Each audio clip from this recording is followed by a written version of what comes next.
different species of agaves. In Mexico, we have about 200 of them. We're lucky. But only one is the one regulated to make tequila. Anybody know which one is? Blue agave. Very good. Tequilana Weber Blue Bayerrica. Why the name Weber? Weber because that's the last name of the botanist that made this classification of these agaves. Okay, let's name it blue agave. It's better. Okay, now how long we need to wait before the harvest? Any idea? 4 to 8 years. Actually, between 8 to 10 years. It's a lot of time. Only waiting for the plant to grow, to be ready, to be mature. So then, my friend, the jimador is going to harvest the plant. Okay, but also there's another very important point that we should know.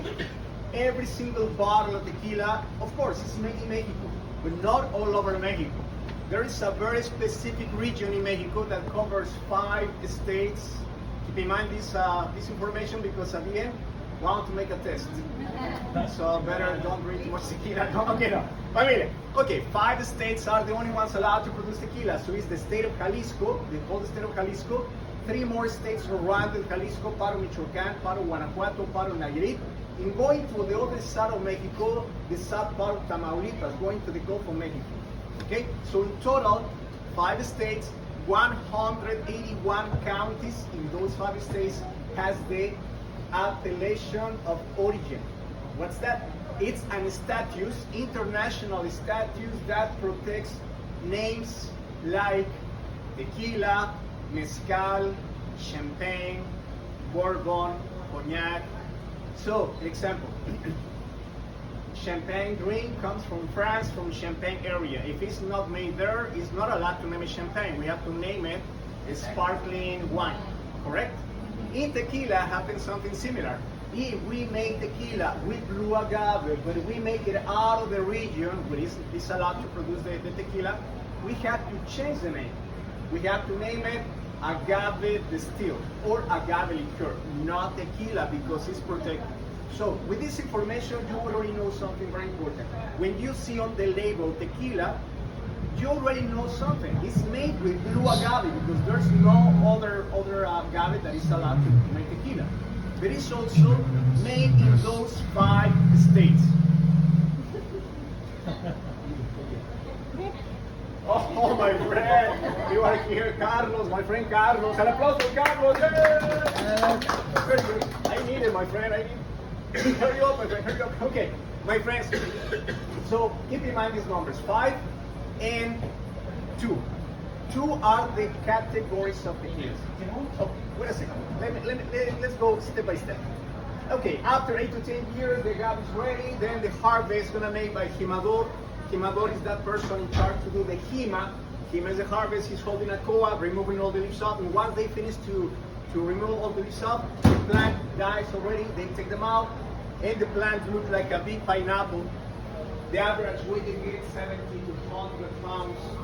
And a very common question in my groups, people ask me, Martin, how much tequila you make from those agaves? Let's say that after the process, every 15 pounds makes 1 liter of tequila. Yes, okay. We have the agaves ready, then the cooking process. This is a very important point because the cooking process for tequila is made by steam. Either masonry ovens, that's the entrance of the masonry ovens, that can hold between 50, 30 tons in it, and it could be cooked in stainless steel containers by steam also, but that process accelerates the process. So in 12 hours, 14 hours, you cook the agaves, but affects the taste. This is better. Our tequilas are made with the masonry ovens. Okay, in that moment, what happened in that moment? Simple.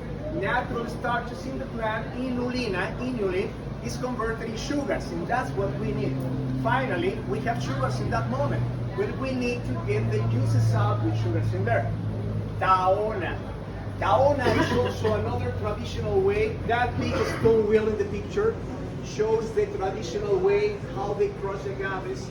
So they are crushing the agaves, mashing the agaves. We get the juices out with sugars in there, with fiber, with water, and then we ferment them.